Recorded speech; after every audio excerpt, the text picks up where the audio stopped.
guys, வணக்கம். இன்னைக்கு தீப்ஸ் தமிழ் கிச்சன்ல நம்ம பார்க்க போற ரெசிபி ஸ்பெஷல் லஞ்ச் மெனு. இந்த மெனுல வந்து நான் பாசுந்திய ஸ்வீட்டாவும் அப்புறம் நல்லா கிறிஸ்பியான ஸ்பைசியான காலிஃப்ளவர் 65 ஸ்டார்டர் ஆகும்.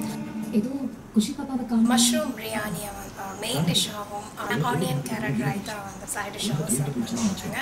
ஸோ இந்த லஞ்ச் மெனு தீபாவளிக்கு ஸ்பெஷல் லஞ்சா போஸ்ட் பண்ணுறேன். ஸோ எப்படி செய்கிறதுன்னு பார்க்கலாம். மெனுவில் வந்து 4 ரெசிபி இருக்கிறதுனால இதை நீங்கள் எப்படி பிளான் பண்ணி ப்ரிப்பேர் பண்ணுறதுன்னு பார்க்கலாம். இந்த மெனுவில் நம்ம பாசுந்தி ஸ்வீட் டெசர்ட்டாக சர்வ் பண்ணுறதுனால ஃபஸ்ட்டு வந்து அதை ப்ரிப்பேர் பண்ணிக்கோங்க. ப்ரிப்பேர் பண்ணுறது ஃப்ரிட்ஜில் வச்சிட்டிங்கன்னா நீங்கள் வந்து லஞ்சு சர்வ் பண்ணும்போது இதை வந்து சில்லுன்னு சர்வ் பண்ணலாம். ஸோ உங்களுக்கு இந்த ரெசிபி எப்படி செய்யணும்னு தெரிஞ்சுக்கணும்னு நினச்சிங்கன்னா அந்த இமேஜை கிளிக் பண்ணுங்கள். நெக்ஸ்ட் வந்து பாஸ்மதி ரைஸை பிரியாணிக்கு தண்ணியில் ஊற வச்சுக்கோங்க. அடுத்தது இஞ்சி பூண்டு பேஸ்ட்டு கோபி 65க்கும் இஞ்சி பூண்டு ஆனியன் பேஸ்ட்டை வந்து பிரியாணிக்கும் அரைச்சி ரெடியாக வச்சுக்கோங்க. அதுக்கு அடுத்தது பிரியாணிக்கு வந்து கொஞ்சம் வெங்காயம், கொத்தமல்லி தழை, புதினா தழை எல்லாம் கட் பண்ணி வச்சுக்கோங்க.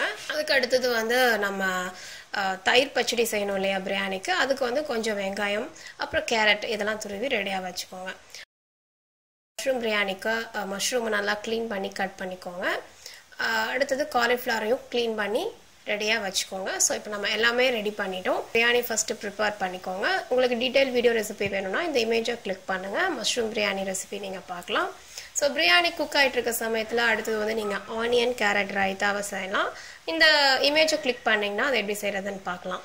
ஸோ இதெல்லாம் நீங்கள் செஞ்சு முடிச்சதுக்கப்புறமா கடைசியாக வந்து உங்களை காலிஃப்ளவரை மேரினேட் பண்ணி அதை வந்து நீங்கள் லஞ்சு சர்வ் பண்ணுறதுக்கு முன்னாடி நல்லா ஆயிலை டீப் ஃப்ரை பண்ணி சர்வ் பண்ணுங்கள். இந்த இமேஜை கிளிக் பண்ணிங்கன்னா அந்த டீட்டெயில் ரெசிபி நீங்கள் பார்க்கலாம். ஸோ ஃப்ரெண்ட்ஸ், நல்லா சில்லுன்னு சூப்பராக பாசுந்தி ரெடி ஆகிடுச்சு.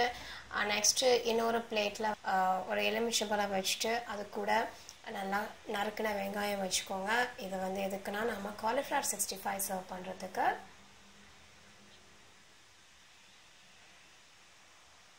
அதுக்கு அடுத்தது நல்லா ஹாட்டான ஸ்பைசியான மஷ்ரூம் பிரியாணி.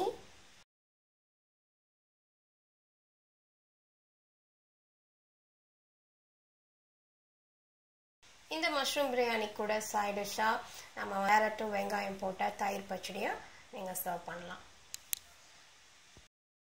ஸோ ஃப்ரெண்ட்ஸ், சூப்பராக ஒரு லஞ்ச் மெனு ரெடி ஆகிடுச்சு. ஸோ இந்த பிரியாணி ஆகட்டும், இல்லை பாசுந்தி, இல்லை காலிஃப்ளவர் 65 கண்டிப்பாக யாருக்குமே பிடிக்காதுன்னு சொல்ல மாட்டாங்க.